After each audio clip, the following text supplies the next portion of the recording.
Something just ain't right. Look at this right here.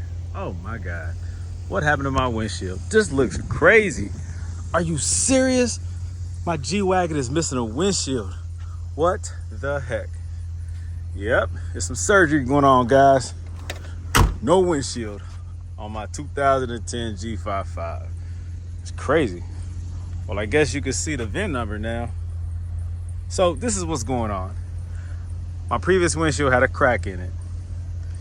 And when they replaced it, they put a new windshield through my insurance, and guess what? It leaked. Water got into it and got one of the modules wet. So now I have a fault code with my differentials staying locked and ABS turning off. So they removed the windshield. They found where the leak is coming from. I have a few rust spots, known issues with the G-Wagons.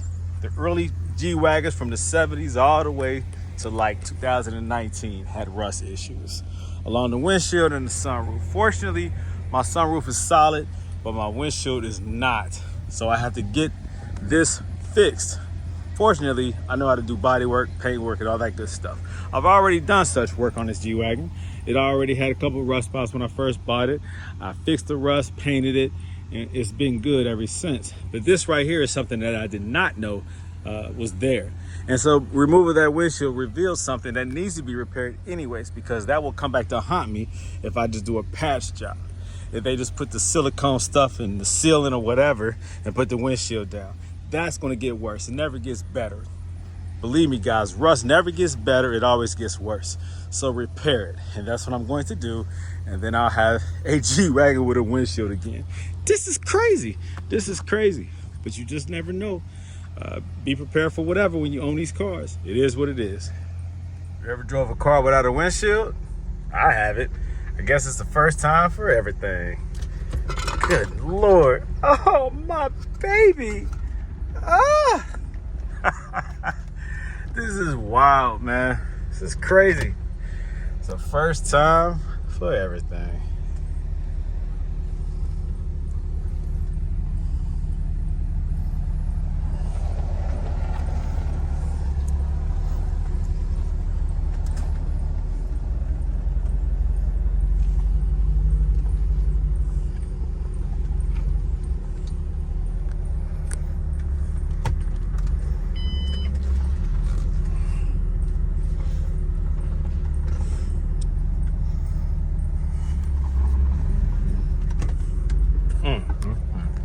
Wow, man. You ever wondered what it looks like to drive a car without a windshield? Let me explain. It's very clear. This is crap. A G-Wagon with no windshield. This is disappointing. I'm depressed. This is hilarious. Guys, I don't know about you, but I'm a little disappointed in Mercedes for building this beautiful, powerful G-Wagon that is a true utility vehicle, a true wagon, a true Jeep. It's anything you want it to be, other than rust-free. I'm really disappointed that Mercedes allowed this to happen. They've been making cars all these years, and still they allowed this issue to exist with the G-Wagon. At the time, the most expensive vehicle that they sold during this year, 2010, and they allowed this to happen. This right here, this rust. Now, I cleaned up along the window sill. I put a new window in there because I had a crack. And when they installed the new window, I had water that got inside the vehicle. It accumulated right up under the radio into the ashtray, a whole puddle of water. And I started to even get this issue right here, the differential switches staying illuminated. So water came all the way down here. Ashtray was full of water. So I complained, and they came back and they told me that there was rust and also rubber sealant all the way around, black rubber sealant where it should not have been. These don't require a sealant, right? But instead, the glass should sit right on there flush, and it should adhere without leaks. Unfortunately, when they pulled the glass back out, they found rust here, little rust holes right here developing, rust there. Let me see, was there rust across the top on the other side? Let me show you. Rust here and rust here. So I had to remove the gasket, all that rubber stuff that they had a previous owner of the vehicle at some point had an issue with the windshield as well. And so they put all this gasket stuff all the way around it to create a better seal instead of addressing the issue, the reason why it's leaking. And it's this rust. It's bubbling up, breaking the seal, allowing water to penetrate. Now, it's my job to fix it. All right. So I had to clean it up. I removed all that gasket using these plastic like razor blades right here. You use this to remove gaskets so you don't scratch up the metal. You don't want to use metal razor blades. That will create scratches. And if you're not doing body fillers or some kind of sanding down past the scratches, then you're just introducing more problems. So use plastic blades, razor blades, in order to clean up your gaskets, to get rid of them. Now, I got to sand these down past the rust, and then I'll probably do a fiberglass filler, and then I got to repaint all the way around so that they can put a new windshield in. And I have to figure out what damage has been done. That differential switch panel is activated. It actually ran my battery down because it's staying activated, it's staying lit. That's not normal. So hopefully the module itself is not damaged, activating that. Hopefully it's just that needs to be replaced. And those are not cheap. I think it's like $600 to $800 for one of these. So maybe I could fix it instead of having to replace it. But definitely need to unplug that. And when I unplug it, will it go into normal mode? Will it throw a code? Because there's a code, well, not a code, but when those are activated, I think your ABS becomes deactivated, something like that. So, got to fix that issue as well. I'm pissed. But life of ownership of a G-Wagon. What do you guys think? The car is, freaking awesome. I love this G-Wagon. But you got to maintain it, man. You got to look out for stuff like that. I've heard of other issues with rust being across the top, like where the sunroof is at. So when you retract the sunroof, sometimes there could be rust starting up there too. And you'll get water seepage or leaks inside. And you don't want to do that. So if you have rust anywhere on these, man, address the issue before it gets worse and you start having electrical issues or even worse, mechanical issues, which electrical issues can lead to mechanical issues. Whatever. It's all related, right? There's modules all throughout this vehicle that tells the car what to do and what not to do. Turns on features, turns off features.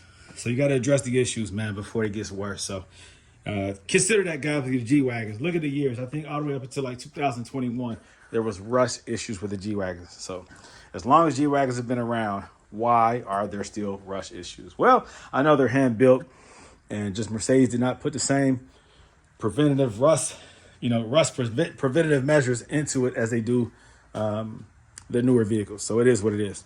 All right, guys. So I got work to do. All right. So I was looking for information on how to remove the radio from this 2010 G55. This is a G-Wagon, a W463. And I couldn't find anything anywhere. I kept seeing the earlier years and then the later years. So I figured it out myself. You first have to remove this ashtray. There are two screws that when you open up the door of the ashtray, it exposes them. Now, mine are broke, but these right here are supposed to be holes allowing two screws to run through. They run right there, okay? So pop this, and then it reveals the two screws that are supposed to be there. Remove those two screws, right? Pull it out, disconnect it from the back. Then you have to remove this. Deep inside of there are two screws. Hard to see from up underneath. You got to get down low with the flashlight to see it. But there are two screws, all right? Remove those two screws. Pop this out using a panel tool such as this. Get in from the side, pop it, it comes out, slides out. Disconnect the back, two connections. The sliding locking connection, right? And then a regular, just straight pull-out connection. Then you have the radio itself. Same thing. A screw there, screw there. To get the two top screws, you have to pop this out. So again, you have to use this pry tool, something plastic so you don't tear up the leather. You stick it in there, pop it out. it reveals the 2 screws here. There's 2 screws there. One here, and then one here. Remove those, and the radio will slide out. I'm doing all this because I have to remove this piece right here, because you see it's lit up and the car is off because water got into here because my windshield had rust around the trim and water got inside. So this right here is messed up. Water got all the way down to the ashtray, was sitting inside the ashtray, and this right here stayed on. So this right here is corroded, damaged, whatever, shorted out. So it's staying on, draining my battery. So the differential switches has to be replaced. And I'm going through this. While I have all this disassembled, I'm going to go ahead and swap out this radio too. So I was kind of like delaying the inevitable, swapping out this head unit. But since I have to disassemble all this, I might as well do this as well. All right, but that's how you remove the radio, ashtray, climate control, and ultimately I'll be removing my differential switch assembly. Looks like there's a screw there, Phillips, and it probably pops out from the top from back here. With the windshield out, it's easier for me to go ahead and get behind here and prop it probably, you know, with the same pry tool. All right, so there you go. So if you didn't know, now you know.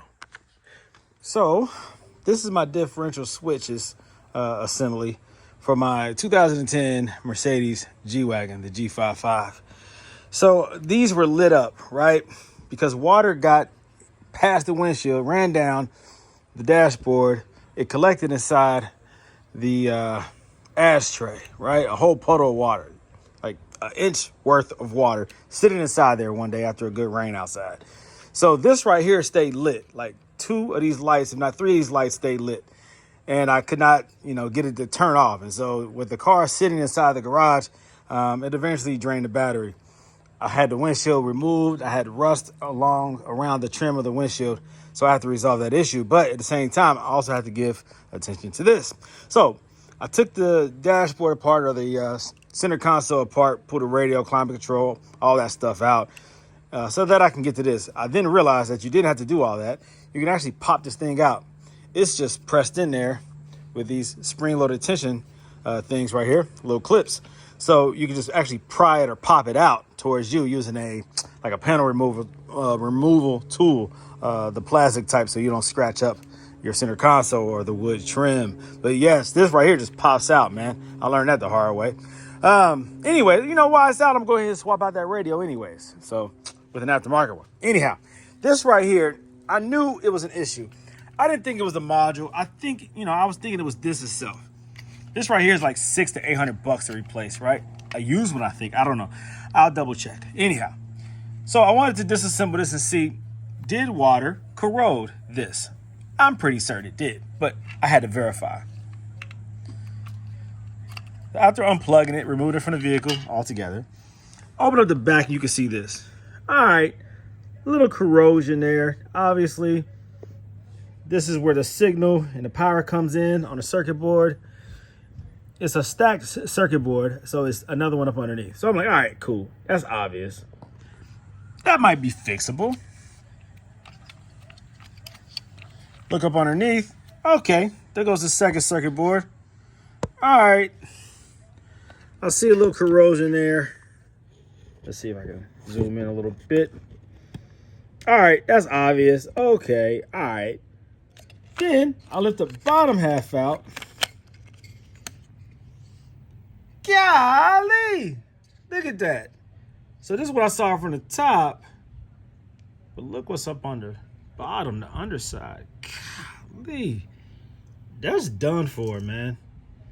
That's what water does to your circuit board when it sits on it. It destroys it. I don't think that's repairable. Maybe it is, maybe it's not. I might just buy another one. So if you know where I can get one of these for the cheap, let me know. But yeah, that's done. Circuit board is fried. It wouldn't react to any input. I don't know how long really water has been getting in there, but I know once that windshield was replaced, because I had a crack in it and they tried to put a new windshield in there, water just poured inside the car during a rain. So if this was damaged before it got finished off, you know, this could have just been a one-time thing. I don't know. It seems like when I was pressing the buttons before this ever happened, I wasn't really able to activate them. I couldn't really get much out of these switches.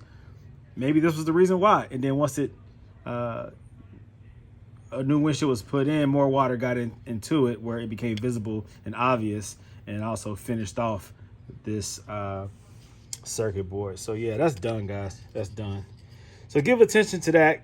If your differential switches are acting up, just make sure you don't have water getting inside your vehicle.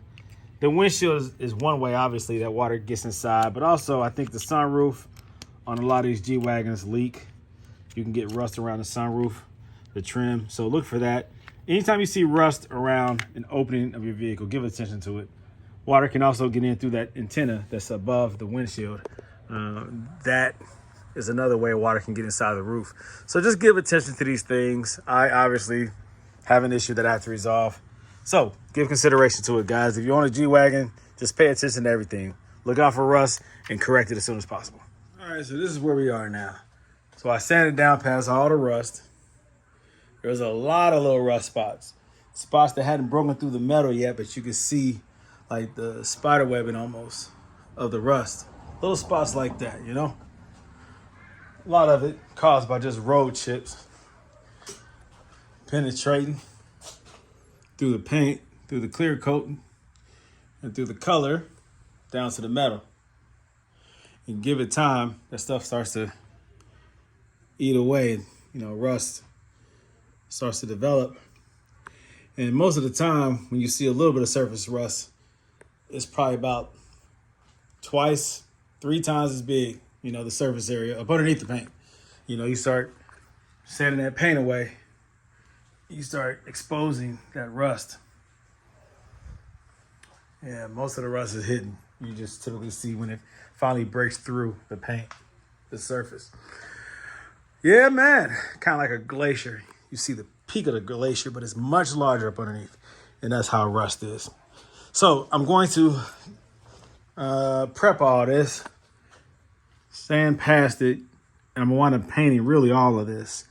I'm gonna take this line, mask all this off, and just paint all this. I'll concentrate first on the area right here. I'll do a fiberglass filler all the way around, wherever I sand it down to the bare metal. Some people would do like a rust treatment, and I'm trying to figure out if that's something I should do, because there's always microscopic little holes, little pinholes of rust. So you want to kill that too before you apply the body filler. So I'll investigate that. I have some type of Rust-Oleum stuff that you put on there, which is supposed to neutralize the rust and all that kind of crap. Some type of acid, all right? You want to do that. So I'll probably do that and then give it a nice prep, you know, rough it up, pass onto the paint. Go past the exposed metal onto the paint so that the body filler adheres to that as well. And then make it as flat and smooth as original so that that glass fits right on there. No more leaks, you know? All right, so that's what I'm doing. That's where I'm at. That's the progress I've made today. All right, so I'm back at it again, looking at the rust spots and looking at the work that I've done so far. Now, when I apply light, with the naked eye, it might appear that I got it all, right?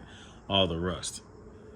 But when I put light down here, that's more rust. That's more compromised steel right there.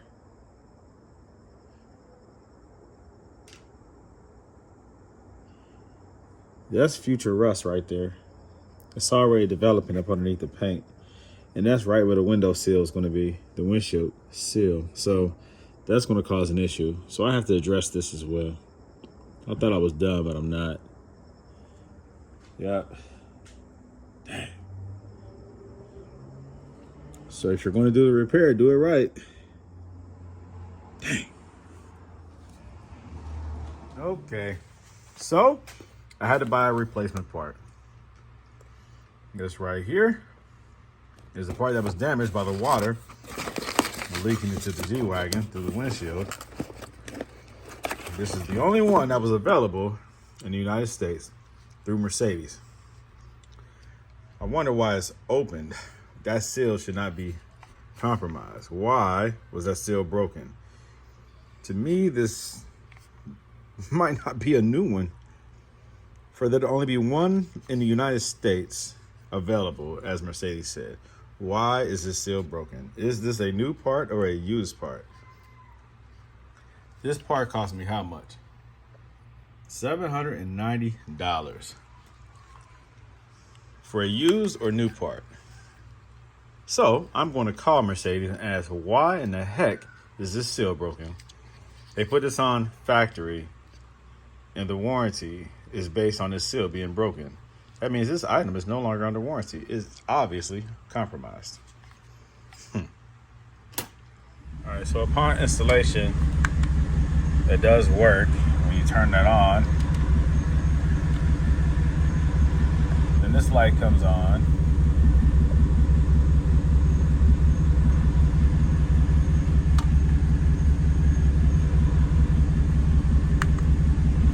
And the light goes off.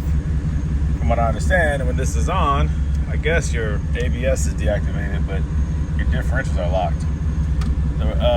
I'm not sure if these are supposed to work though. Like how to activate these. Just the rear or the front instead of locking both. I guess the center diff, whatever. I don't know. That's something I've never used or really don't understand how it works, but I do need to know if this part works or not. Yeah, the initial issue that I had with all the lights being on, ABS and the triangle and the warning saying that the differentials are locked, and so your ABS and ESP or whatever was activated, well, whatever, that is gone. But I mean, it works in that it turned off that error message. But do these work? I'm not sure how these activate. Does the car have to be rolling? I doubt it. I don't know.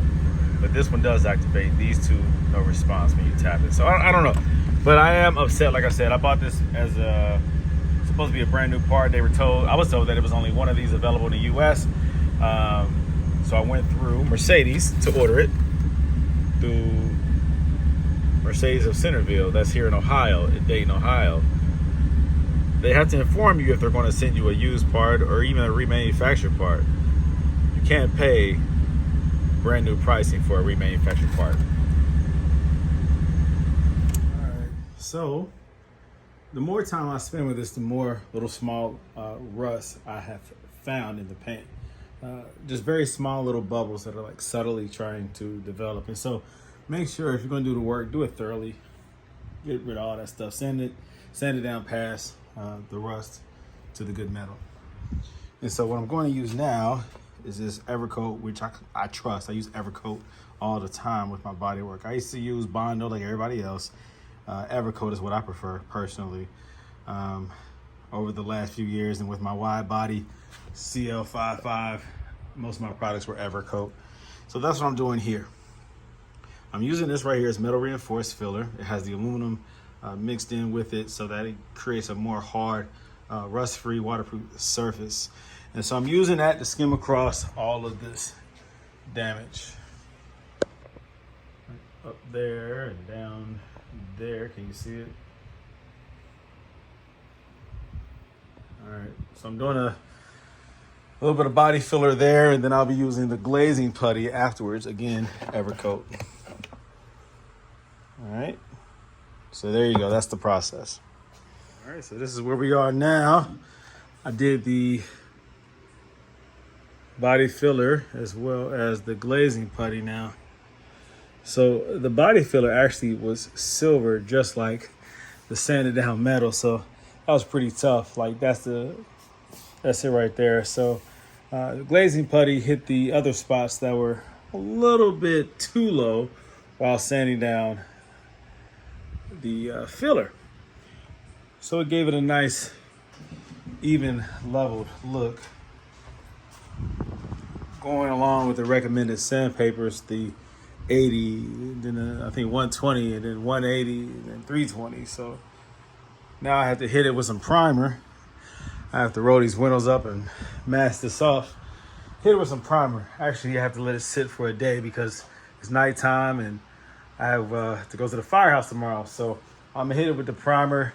This high build primer, SEM primer, out of the aerosol can. Actually, it's this right here, high build. So it gives you enough to sand down. This is great stuff. I use this for my wide body kit for the fiberglass. It works on metal. It works on all types of stuff. Now this does not have, well, it is flexible, look. So that's good stuff right there. All right, so I'm gonna use that, especially with the exposed metal. I'm gonna focus more on that, where it's not down to the metal. I'm not so worried about. I just don't really want to be sitting here for more than 24 hours with metal exposed, just because I can't regulate humidity in this garage, so I don't want to risk it. So let me go ahead and do what I gotta do, mask this front windshield also that the paint does not go inside where I have white interior. So let me do what I need to do. I'm gonna hit it with that, and then that's it for tonight. All right, and there you go. So I have enough of the high build primer built up, and it came on spray kind of heavy right there because I was extending my arm and kept it there a little too long, but it's okay because I got to sand all this down. I wasn't trying to cover this whole area. I just kind of wanted to build it up where the repairs were so that I have something to sand down. Same thing here. It ran a little bit right there. Make sure it doesn't become porous, but it gives me enough right there to be able to level it out because I got to sand this whole thing anyways, right? You see where I didn't even touch it right there because it's not sanded, and I didn't prep it for the primer. You always have to prep it so it has a mechanical bond. Like right here, this is sanded. I'm still going to sand this down and smooth it all the way out and feather it, and then once the whole thing has been prepared, then I'll paint this whole thing. So this whole thing will be painted. The whole front frame around the windshield will be painted. All right. I know you guys are gonna laugh at my sheets and covers and whatnot, but this was this is not like the final paint where everything has to be taped down precisely and everything. I don't have any overspray. Everything looks good. This was just so that I can do the high build primer on top of the repair area. Then I'll do the full prep, and then I'll do the proper taping and taping everything off and using the proper paper so that the new paint does not bleed through, because paint will bleed through this. The proper paint, automotive paint, two-part paint will bleed through that using the air gun. So make sure when you're doing this, you do it right. But again, appropriate to the steps, all right? So don't make fun of my sheets and blankets right now. All right, good to go. So yeah, when it's time to really get to it, I have a compressor over there. I have a new paint gun right there. And I also have the one that I used for the wide body. Not the, is that the purple one? Is that the purple one? Hold on. Nah, I think that's the bootleg one. Or is that the, no, that is the good one, I think. I have two guns. I think the purple was like my entry level when I was like practicing. And then I have like a real expensive gun that I bought. It's buried in there somewhere. But yeah, I'll get to it. Oh, there it goes. It's up there. Yeah. So that's the real one. That right there is garbage. That's like entry level paint guns. And matter of fact, that one even leaks. Like as you're starting to spray, it shoots out. It's garbage. So that's the best one at Harbor Freight used to sell back when I bought one. We're talking about 5, 6, 7 years ago. But I bought another one also online. So that actually comes with a smaller one that you can use for smaller areas. And I think that's what I'm going to do, is use a smaller one for this. All right, so that's it for the night. I'm out. Good night. I'll pick back up where I left off tonight later.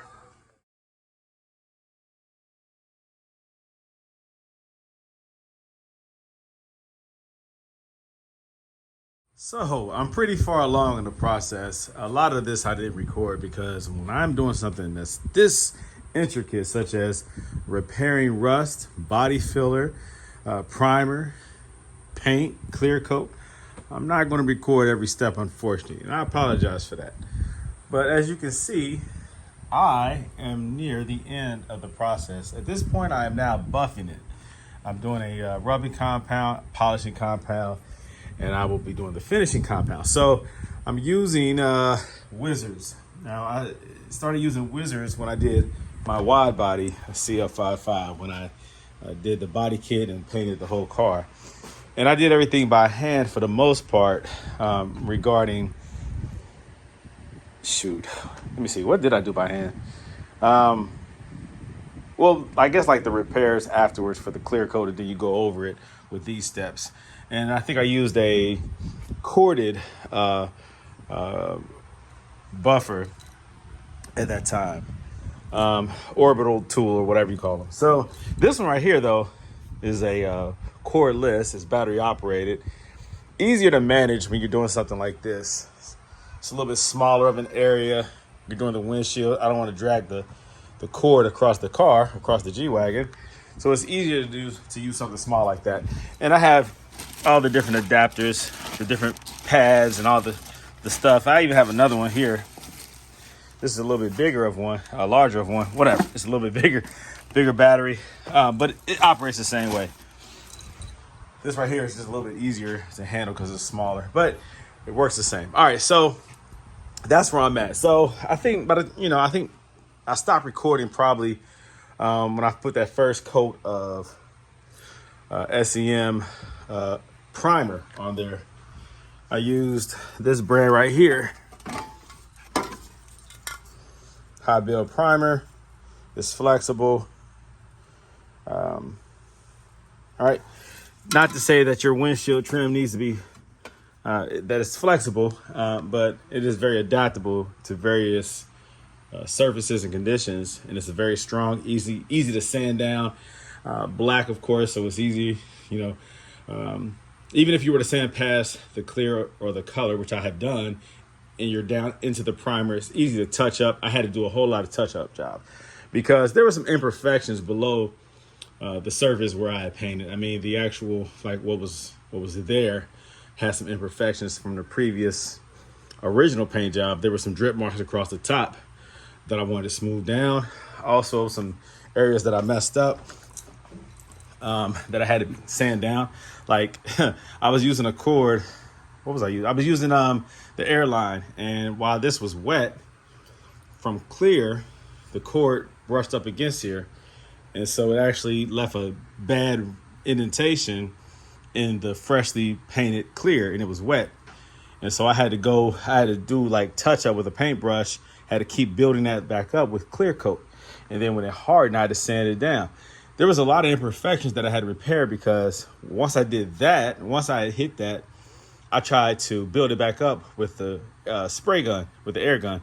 But what it did, of course, is it started running. So I had run marks as I was trying to blend the excessive paint into the rest of it.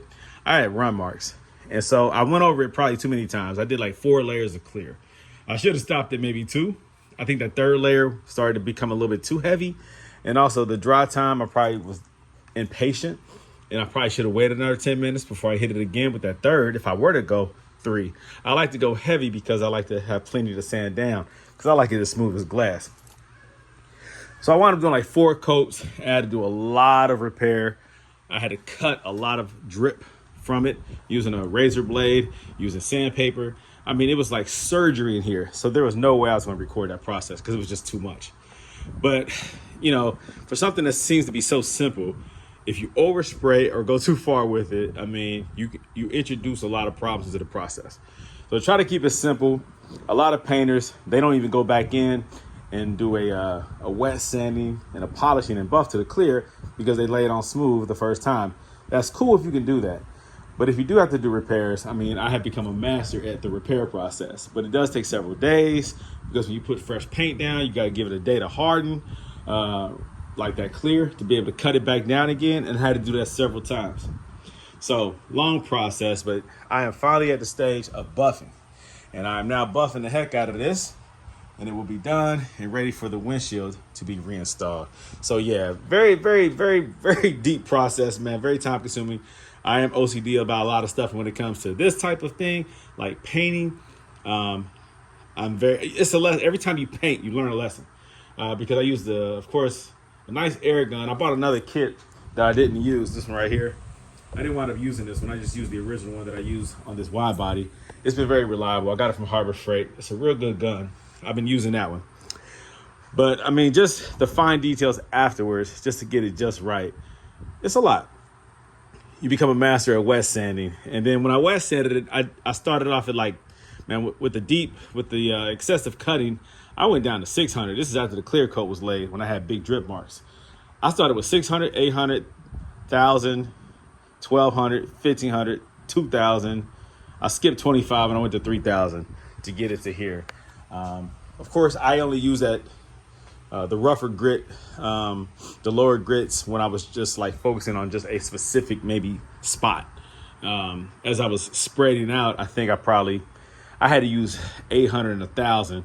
800 certain spots, 1,000 for the most of the spots, and that was good enough to cut it down. So, yeah, so I'm at the final stage. I am about to be ready to get this windshield put back in, and then I'll start my other project regarding the G-Wagon, and you see all that's missing.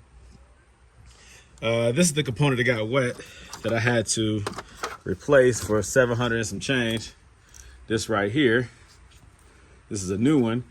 They sent me one, but it was actually a used one, like a return one or it was a used one because it had water damage to it and the seal was broken. The sticker right here, this warranty seal was broken, and there was some water damage on the inside. The one that I bought new from Mercedes. Crazy, right? So then they had to order this one from Germany because there was none in stock in the US, nowhere. So they had to order me one from Germany. But I pulled all this stuff out because I am doing a radio install. I have like an 11-inch, I think it's Alpine, like an 11-inch that I'm installing. And I will be running all the wires to the amplifier output directly to the speakers within the car. I'm also replacing all the speakers. I replaced one so far, but I stopped that because I had to finish this windshield. But I will be replacing every speaker in the car, including this little speaker right there, the ones in the back. Where are they at? They're up there somewhere. I had to figure out, though, this headliner. So I already did a window regulator over there, driver's side, rear door. Doing speakers, doing radio. I'm finishing up on a windshield repair. But the headliner, how in the heck do I repair this? I have to drop this whole ceiling, this whole headliner to fix that. Is that the only option? I don't know. But this G-Wagon has become a project to get it the way I want it to be. I could just settle and just be like, it's fine. You just be happy I'm driving a G-Wagon. But you know, that's not me. I like stuff to be nice. I don't like to just say I have it. I like it to be nice. No different than what I did to this thing right here, this wide body CL55. I like to have my cars in good condition. So that's what I'm working on now. I'm finishing this up. Looking forward to finally being done with this and going on to the next steps of the G-Wagon. All right. So let me get on finish up what I have to do. Like I said, after because I use wet sand is so high, up to 3,000. I don't need this. If I stopped at maybe 1,000 or between 1,000 and 15, then I would use this compound here to cut it, to get rid of the swirl marks, and then work my way up. But because I did so much of the hard work myself by hand, by wet sanding, I'm introducing this into it, and then this one. It's a good brand, guys, and it smells good, like a lot of these polishes do. I mean, and waxes, but I like Wizards. Wizards is good. I mean, it really does make it like glass. So let me get on, do what I got to do, and you'll see the results. Not bad. Pretty wet. So I could probably hit it again with another polish, but I think it looks good for now. I'm gonna go ahead and schedule to get the windshield put in to get it reinstalled.